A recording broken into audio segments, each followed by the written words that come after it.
Hi everyone, and welcome to this week's Squiggly Career podcast. I'm Sarah and I'm joined by my co-host Helen. Hello everybody. And together we're the founders of a business called Amazing If. And this podcast is here to help all of us to develop the skills we need to succeed in our increasingly squiggly careers. I've actually had 2 examples of people text me this week to say, my career has just got squigglier. So I love the fact that people are now using that phrase. And do you know what? Both of those examples really epitomised the squiggly careers in terms of how they make you feel. So both those people were feeling really excited, but also equally a little bit overwhelmed, a tiny bit anxious, but then couldn't kind of wait to get started. So I'm very happy for both of those people, and they're both avid podcast listeners. They were like, we're going to go back and re-listen to some of them again, and I was thinking, crikey. I hope it all made sense at the time. I really like it when people identify with squiggly career, because I feel like it's like we can say to people, it's okay, squiggly careers are a bit scary, but they're also brilliant. Just come along with us and we'll help you. And I feel like when people that they kind of find us, when they kind of go, oh, I've got a squiggly career and it feels a bit scary, and then they sort of become part of our community and realise that they can actually do good stuff with all that is squiggly. So yeah. And so thank you to everybody who's been listening to the podcast for all of this year. We thought we would finish the year by doing a 2-parter on 10 habits for a happy squiggly career in 2019. So the usual around 30-minute format, and hopefully over the Christmas period you'll have time to listen to both of them at a time that works for you, and it'll get you really kind of set up for a brilliant year ahead. So this week we'll share our first 5 top tips. We're going to share what the tips are and also share some actions to make them really specific and useful for you. And then, maybe even some ideas about things that we're going to do to show that we kind of practice what we preach. And I did read a really interesting article today that I'm going to be very honest, I half understand, but it does feel really compelling. And I said this to Helen to double check that it wasn't really obvious. And I think it's okay, it's not really obvious. But there's a brilliant weekly newsletter that you can subscribe to for free called Farnham Street.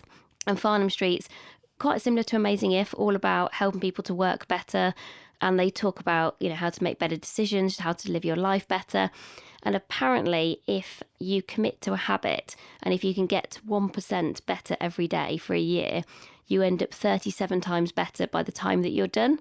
Now, my mental arithmetic and general understanding of compound interest, which is what this is based on, is way too limited to understand why that's 37 times better. If you believe that that's true, I was like, that's probably enough for me, to be honest. And we'll post the article and a very compelling graph that shows just how much that is. Maybe you can educate us. If anyone's listening instantly gets how you can be 1% better a day and that equates to 37 times better, and you can educate us, we are very grateful for your knowledge to influence us. I was thinking as well, this podcast is brilliant stimulus. If you're a bit of a New Year's resolution junkie and you love to make New Year's resolutions, I think this podcast and the next one, so it's a 2-parter, will be really great food for thought for kind of New Year careers resolutions that you might want to make. And as well as the 10 tips that we talk about today and actions that you might want to adopt for next year, then there are also, our 5 most popular podcasts this year that if you've not listened to already, could be, again, really good stimulus for you for next year. I'll reel them off relatively quickly, but you can find all of these wherever you listen to podcasts. Just search for Squiggly Careers and you'll be able to find these podcasts. But our kind of most popular ones this year, number 1 was How to Manage Stress. It almost makes me feel sad that that's the most popular one, but I'm glad. It makes me a bit sad as well. I know, but I'm glad that is helpful to people. But How to Manage Stress, and we've got also one of the actions that we'll talk about relates to that as well, so that should help you. The second one is How to Manage Your Manager. Always fun. The third one, and that is very, very close to Sarah and I's heart, which is about how knowing your values can unlock your career happiness, because values has just been so fundamental to our work. Number 4, finding your strengths. Again, we're going to talk about super strengths probably in the part 2 of this podcast. And the last one, how to find a job. So if any of those, actually, in January, it's probably prime new job hunting. So have a listen to this podcast, have a listen to the next one, because they're 2-parters, but also if you want a little bit more inspiration, those top 5 podcasts of the year might also be something that you want to kind of prioritise your listening habits to. So let's kick off with the first of our 5 habits. Habit number 1 is be your own growth mindset manager. Now, it's probably no surprise to regular listeners that we're starting off with growth mindset. I feel that by now people will be like, look, we've got it. We really understand it's important that you really care about it. Why has Carol Dweck not adopted us? I don't know. I feel like she should be in touch. But by being your own growth mindset manager, what we really mean is thinking about how are you going to see challenges, how are you going to make sure that you learn as you go next year, but doing that in a really proactive way. I think I can really reflect on my career, and there was a point where I suddenly realised that I was always going to be work in progress and I was never going to be done. And I say done a lot now because it's one of the 5 words that my 18-month-old little boy can actually say, done. And so this idea of we'll always be learning, you can always improve, you can always get better, does sound really positive, but I do think it takes a bit of getting your head around, because I think my perspective when I started work was, there'll be a point at where I would be done, that I would have achieved the things that I was looking for, and that's the kind of pinnacle of success. And we've said before that Sean Acker's work, and he's a positive psychologist, proves that actually the happiest people are the people who are happy first and then they find success, not the other way around. And so I think once you reframe your experiences at work, both the good experiences, the not so good experiences, in this way, I think it really helps you to navigate your squiggly career in a really positive way and in a way that works for you. Yeah, and I think it stops you beating yourself up and kind of thinking, what could I have done differently? What could I have done better? Even though those are very good questions, I think sometimes we just set ourselves up to such a high bar that we can be quite self-critical. So actually reframing and thinking about how this is going to help me move forward, I think it's just much more positive, and it's a bit kinder to yourself as well. And so one of the resources that we're going to post with this podcast is there's a really useful infographic which summarises fixed mindset versus growth mindset. And I definitely recommend having a look at that, look at each of the aspects of growth mindset and think about what action could you do maybe on one of those areas or on all of them. And so I was thinking about this for myself. We want to practice what we preach. I think we learn as much from this podcast, to be honest, as everybody who listens. And the thing I'm going to commit to, and this is something I've never done before, so this is not me kind of stealing a previous idea. Next year, I'm going to do a learning log. And each week, at the end of every week, I'm going to write down one thing that I've learnt that week. And so that I'll have 52 by the end of the year. My maths is good enough to work that out. It's good enough for that, definitely. And I'm going to have a separate notebook just for this. And I might even do a podcast at the end of the year with like the 52 things that I've learned in 2019. But I think for me, I'll find that really useful because I'm quite a reflective person. I overthink things. And I do sometimes find just writing something down or visualising it can be really helpful. And so just once a week on a Friday on the way home from work, I think I'm just going to write down one thing I've learnt that week. I feel like I really want to buy you that notebook for your learning log. I might have to see if I can quickly add to your Christmas presents. Yeah, that sounds great. Perfect. I'd like a nice new notebook, thanks. Okay, noted. Oh, that was not a pun, by the way. So habit number 2 then for next year is to give and receive meaningful feedback. I think it's very easy to say when you're giving feedback to somebody, like in the moment, you might say, that was really good, or well done, or great job. And you can roll off these quite flippant things that are meant with really good and positive intent. But other than maybe giving someone an in the moment boost, which is all good and all nice, they don't really have a lasting impact on somebody's confidence.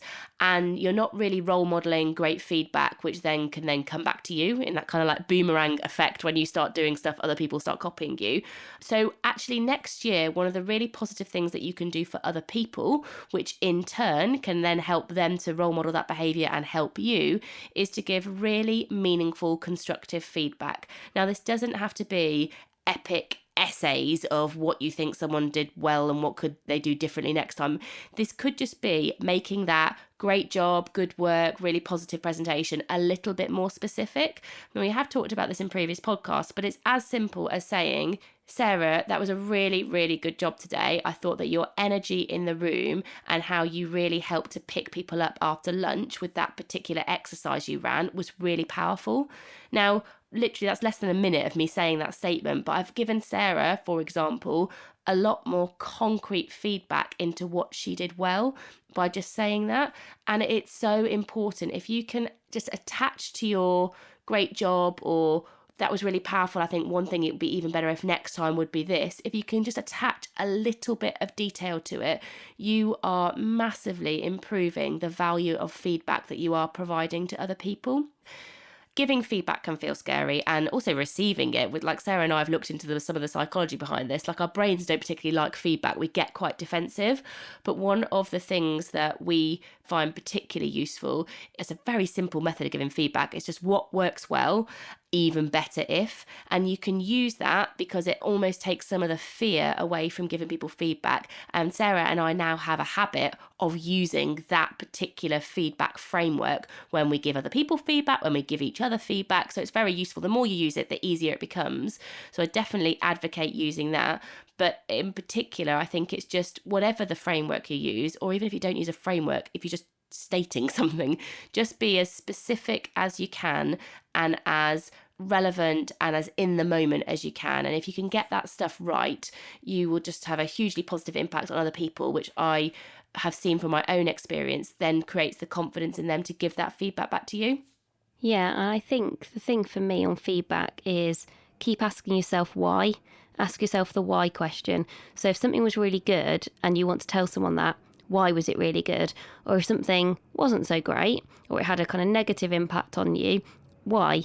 What was the impact? I think that's just by asking yourself why, then that can get you to feedback that is more specific and meaningful and objective, especially if it's harder feedback. I had something happen to me last week where I was speaking to Helen about it and saying, oh, I want to make sure I'm not defensive. And actually the best question Helen asked me was, okay, so why do you think you feel like that? What's the impact it's had on you and why?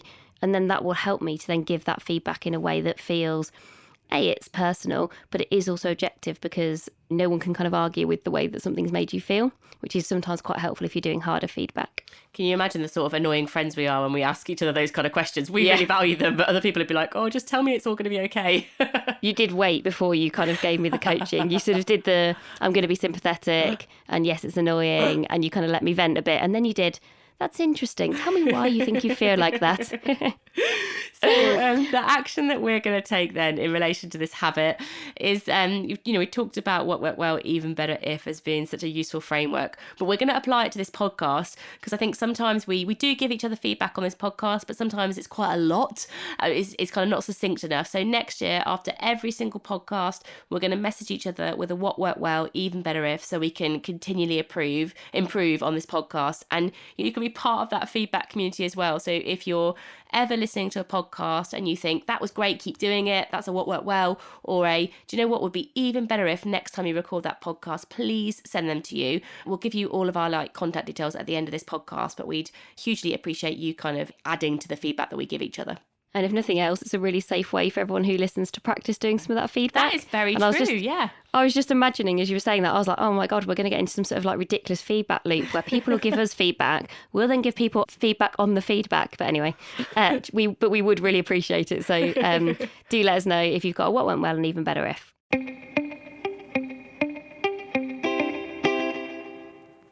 So habit number 3 is intentional learning. So let me talk a bit about what I mean by intentional learning. Lots of people chat to me about their development, which isn't a surprise, and it's something I really enjoy. And often the first question people have, or one of the first questions, is often, what courses would you recommend? What training should I go on? And the thing that I always ask is, well, what do you want to learn and why do you want to learn it? I think you have to set your own learning priorities for yourself. You can't expect your manager or your organisation to do that for you. I think their role is to be there to support you, to potentially facilitate some of those things, to make some of those things happen.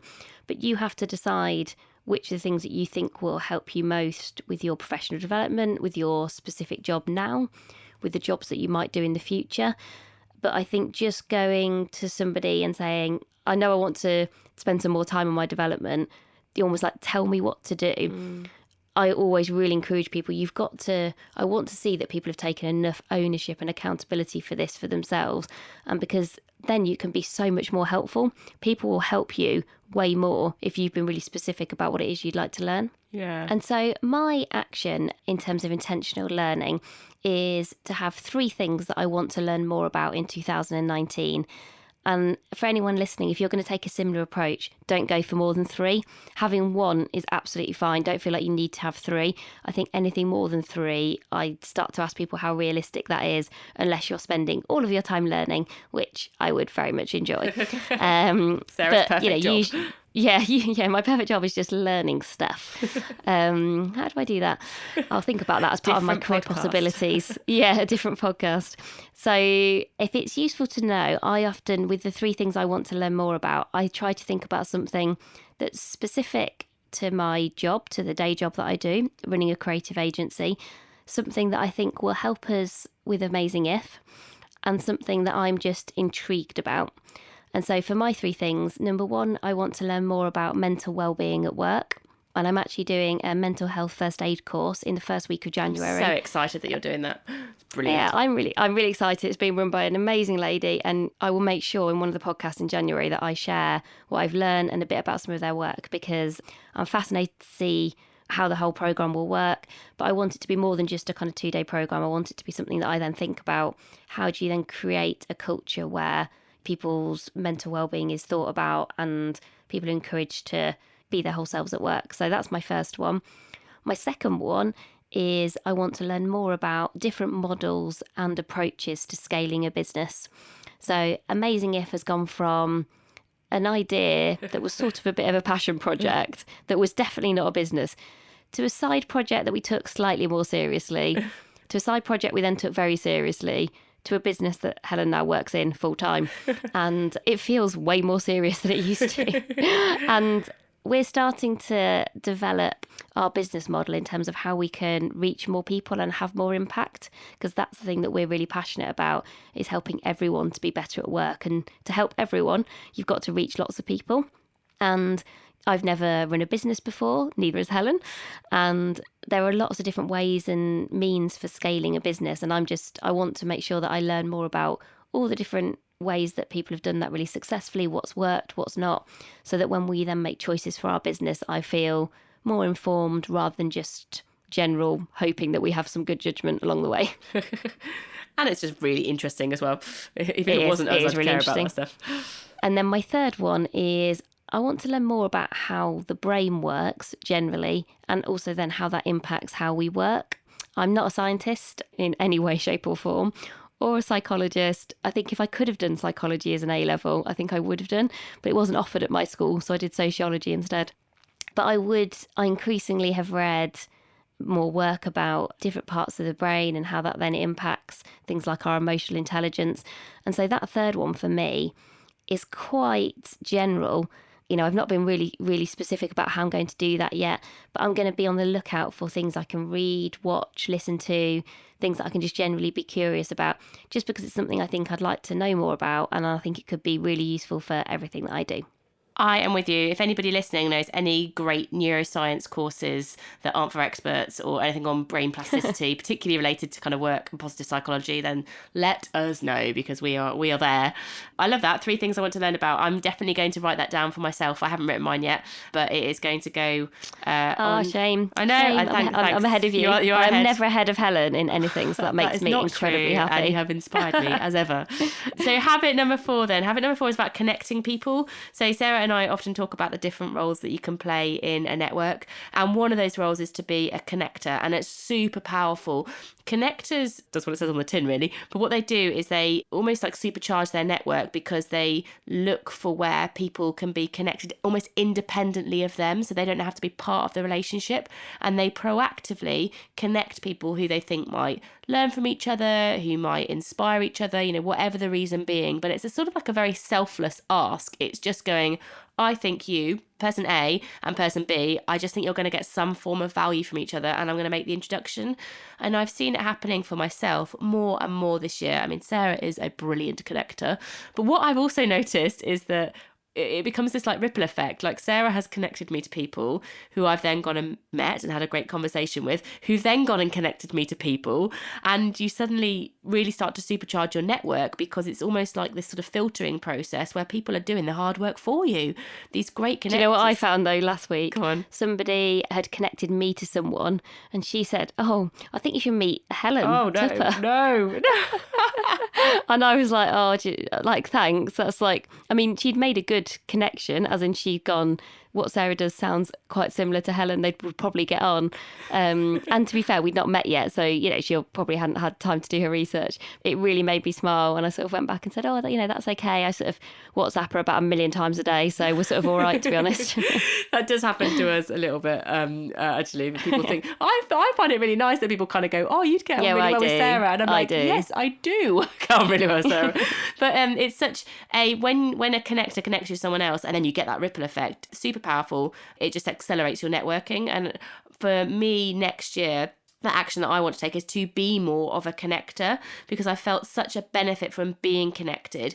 And when you are known as a connector, people start to proactively come to you. So it's just very beneficial. And it doesn't actually take that much effort. So connecting people, often this will happen over email or over LinkedIn. And when I have done it in the past, and when it has been done for me in the past, say Sarah's the connector, she might have emailed me and somebody else and said, look, I've mentioned to both of you that I think it would be really advantageous if you both have a conversation. I think you both get on. Helen meet person, blah. And then almost like a very short, probably quite insightful and a bit flattering description. And then the same for the other person. And then you just let them go and connect independently of you. And it's as much as writing that email, really, but you've done something really positive. And whether they meet or not, it's kind of by the by. You've done your positive thing. So the action that I'm going to take in relation to being more of a connector and building a habit of being a connector next year is we run an evening course every month in London. And my aim is going to be to connect one person from that evening course, we have about 35 people on them, to somebody in my network where I think there will be a mutually beneficial connection. So by the end of the year, I will have made 12 connections between people on our courses and people in my network that I wouldn't have otherwise made. That is my kind of planned action for next year. That's a really good one. Thanks. I can really imagine you doing that. Can you imagine how on it I'll be? I'll be like scanning the room. Yeah. Who am I going to connect?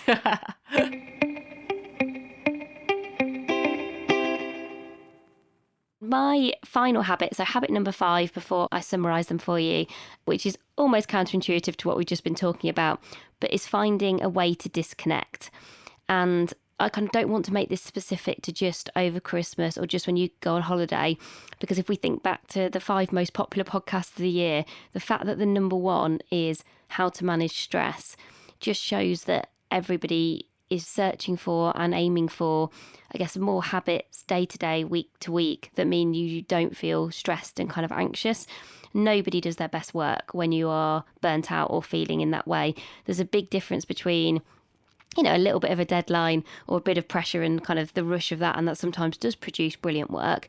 If you're going, I feel stressed or anxious, I just can't believe that can ever be good for, the people you're working with, the company that you're working for.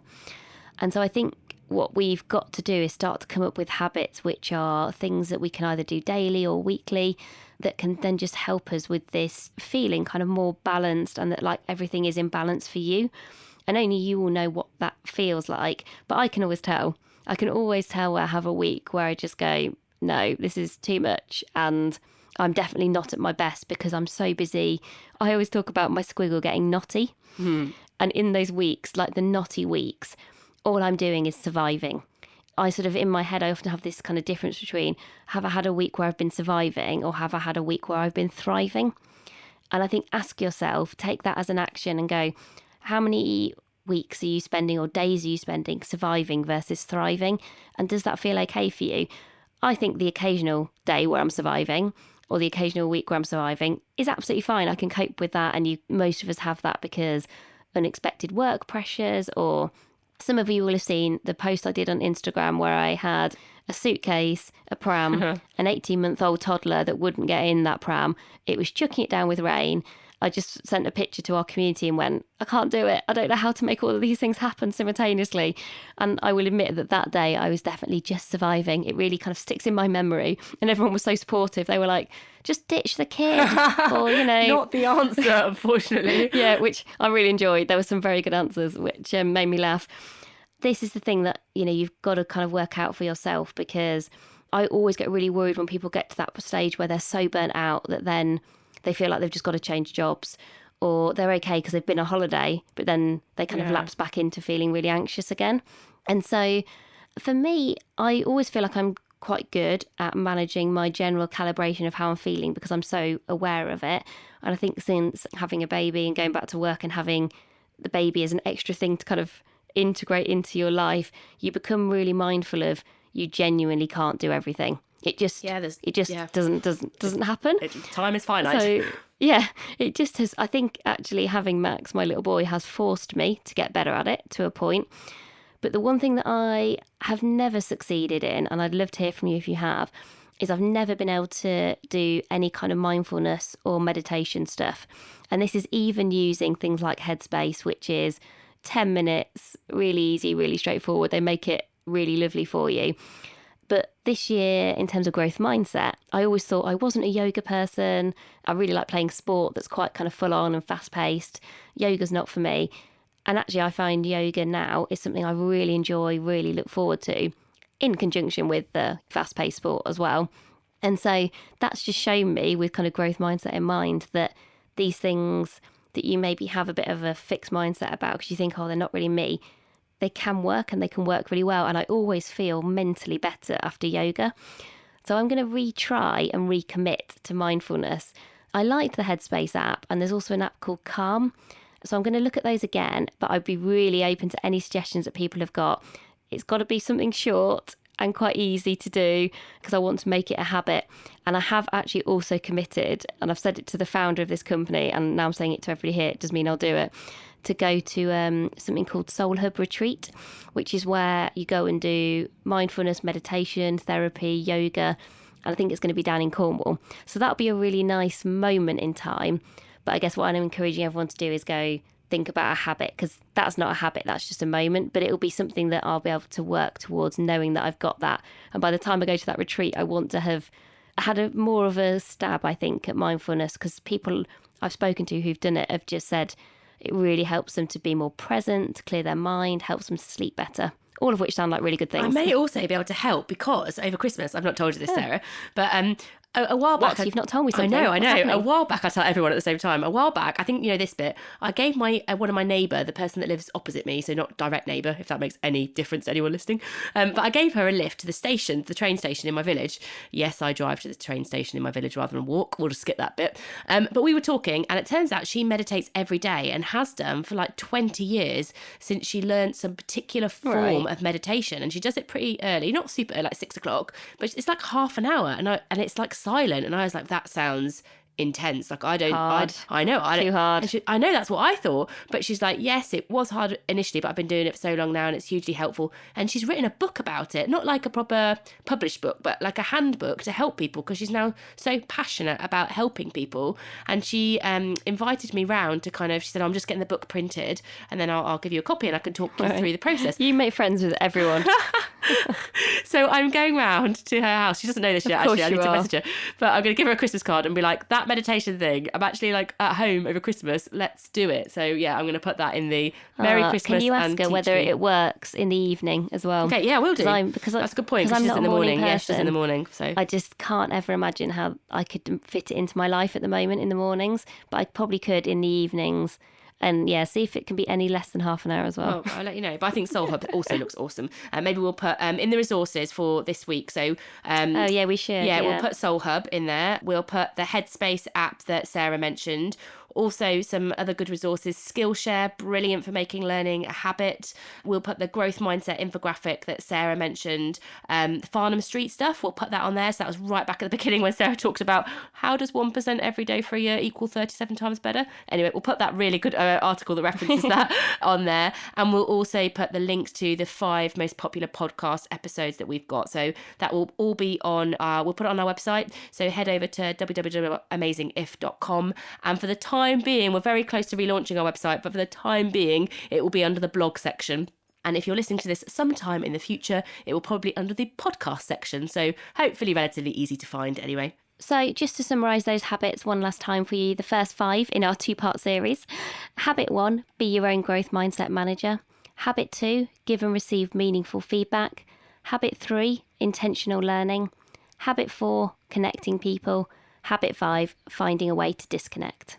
So hopefully that has given you some food for thought for your resolutions and your career intentions for the new year, and gives you some idea of what habits to maybe focus on. We're not saying do all 5 of them at once, because, you know, we have a life and a job to do as well. But hopefully you might be able to prioritise the ones that you think are going to make the most difference. So thank you very much for listening. Don't forget as well that we'll be back next week with part 2 and another 5 kind of habits for you to have a look at.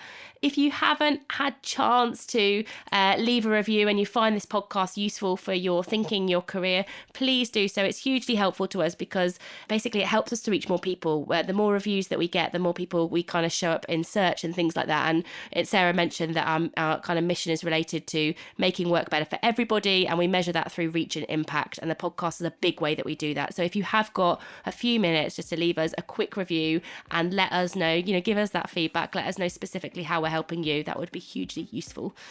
So that is it for this week. Oh, actually, very, very quickly, mentioned earlier about getting in touch with us with your feedback, but anything else that you want to share with us, you can do that in a couple of ways. You can email us, that's just getintouch@amazingif.com, or we're on a few different social channels, so you can get in touch with us on Twitter. We're just @amazing_if on Twitter, or on Instagram, where we're particularly active there every day. We're just @amazingif on Instagram. We do a daily careers tip on Instagram stories, and we also share pictures of what's going on in mine and Sarah's Squiggly Careers on there as well. So wherever is appropriate for you, that's where you can find us. And we do love our growing Amazing If community, so thank you for being part of it. And until next week, thank you very much for listening. Bye, everyone. Bye.